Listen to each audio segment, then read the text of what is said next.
Ladies and gentlemen, in the United States of America, Barack Obama.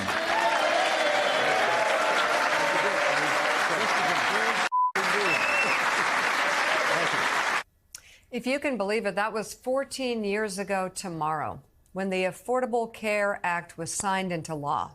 And this morning, to mark the anniversary, the Biden-Harris campaign has a new ad focusing on the issue of health care. Here's an exclusive first look. Obamacare is a disaster. What we'd like to do is totally kill it. I hope that they end it. Obamacare is a catastrophe. It'll be so good if they end it.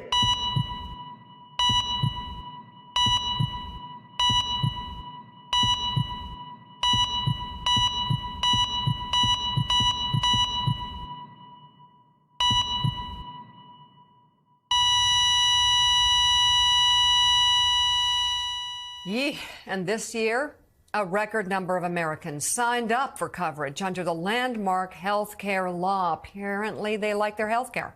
Joining us now, Senator Elizabeth Warren of Massachusetts. She serves as a National Advisory Board member for the Biden-Harris campaign. It's great to have you back on the show, Senator. Thank you. Good to be here. Good to have you. So let's see. We can add the border just lately. Now that to the Biden side. Guns, Roe, the ACA. These are issues that Republicans just seem to always find themselves on the wrong side of as it pertains to most Americans. How can the campaign really drill down on this in the months to come? So I have to say, I love that ad. You know, we're at happy 14th birthday Affordable Care Act, and we could do balloons and candles. But what Joe Biden is doing in that ad is he's saying two things. I want everybody in America to understand what's on the line. This is literally about life and death. And the second thing Joe Biden is doing is saying, I will fight. I will fight not for giant corporations and big insurance companies, not for people, billionaires who don't want to have to pay taxes.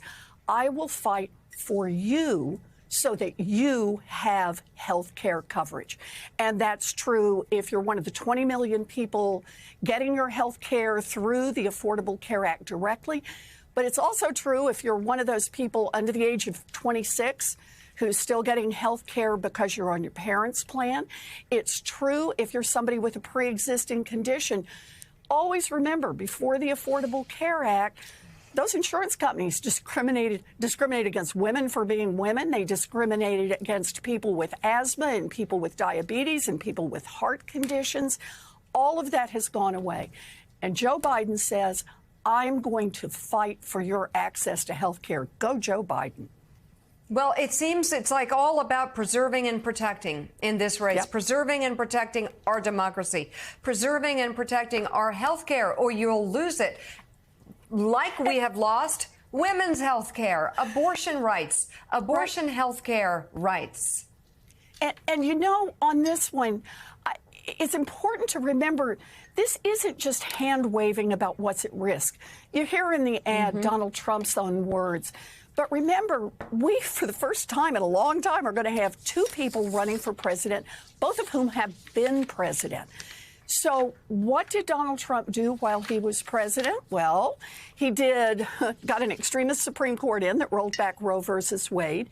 Biggest tax cut in a zillion years, $2 trillion, mostly sucked up by giant corporations, millionaires and billionaires. And he came within one vote of repealing the Affordable Care Act. I remember that night being on the floor.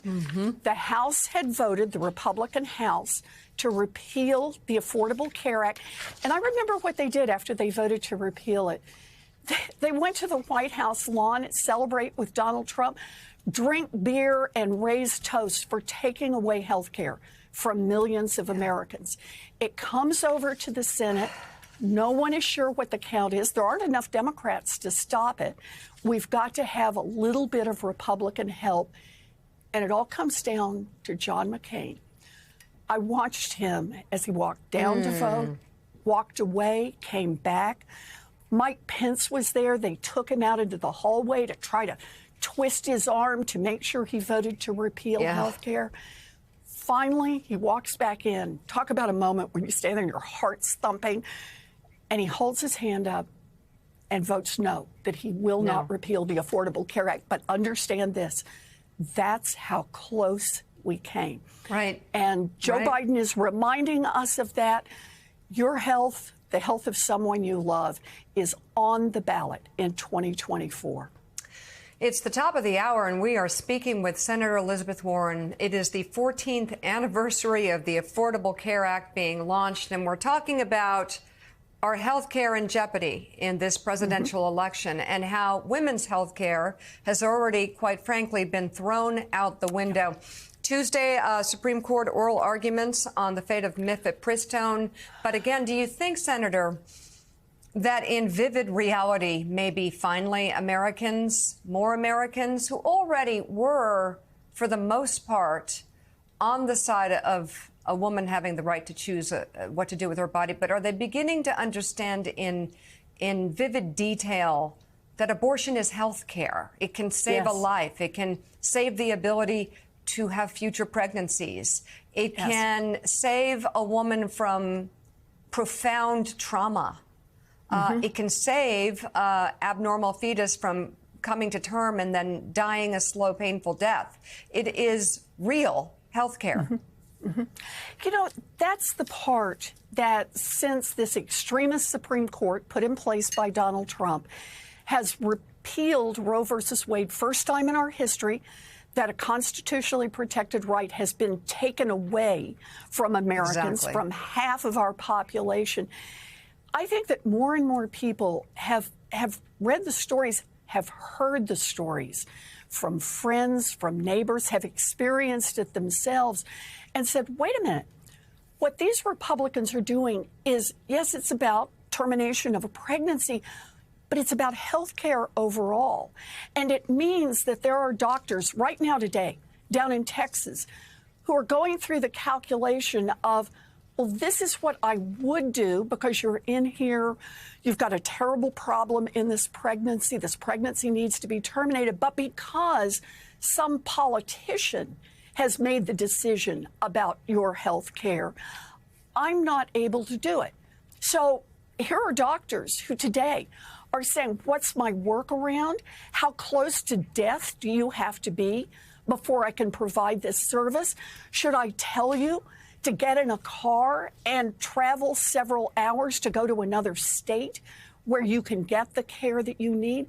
You know, this is fundamentally, if you believe that health care should be about a patient and a doctor, and that's it, then you believe that we need Joe Biden in there to fight for access. We need Joe Biden to get, and a Democratic Senate and a Democratic House, so that we can put Roe versus Wade back in as the law of the land. And I want to remind everybody, we can actually do that. We can pass the law and make it the law of the land.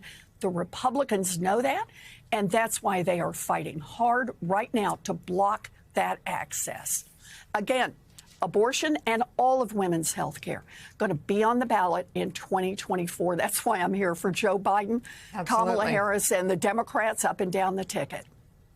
So I want to ask you about a story that broke yesterday because you also have such expertise in fairness in business, bankruptcy, protections for small businesses and innovators. The Justice Department has filed a landmark antitrust lawsuit against Apple, accusing the company of monopolizing the smartphone market. I'd been wondering about this. The civil suit, joined by attorneys general for 15 states and the District of Columbia, accuses the tech giant of restricting its smartphone operating system in a way that drives up costs for consumers and prevents developers from successfully releasing products on other smartphone systems.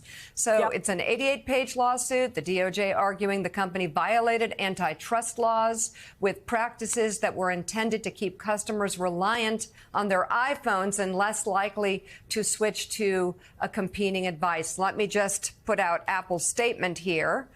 They say the allegations and the accused the government of overreach, saying that it was under no obligation to use designs or policies that may be preferred by competitors, especially when those designs would make iPhone users' experiences worse. What do you make of this latest move? And do you agree that they are kind of having a hold not only on consumers, but on competitors?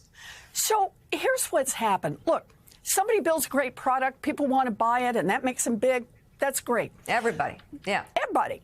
But what Apple did over time is they built what's called a walled garden. This is how we refer to it. And that is all the products and services all tie together, in effect, behind a wall. So if you're a developer and you've got some really super duper cool app that you want to be able to sell, sorry, you are outside the wall.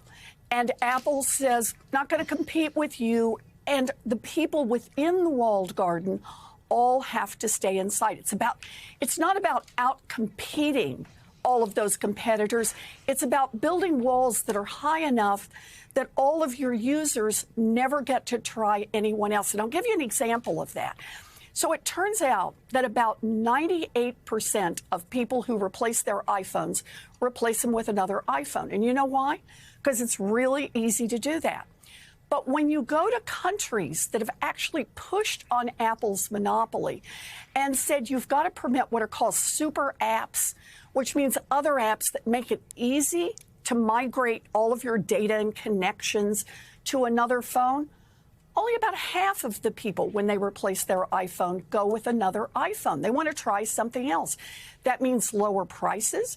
That means more competition, more things that they can see in the marketplace. Apple, here in the United States, has blocked all that off. And so what the FTC is saying, and the Department of Justice, is it's not that you are big because you have just created this one product everyone wants. It's because you've created these anti-competitive practices that mean nobody gets to look at any of the alternative options, apps, and so on. And they want to break that up. And I think they're exactly right. All right, Senator Elizabeth Warren, thank you very much for coming back on the show. It's always great to see you. Thanks. Always good to see you. Take care.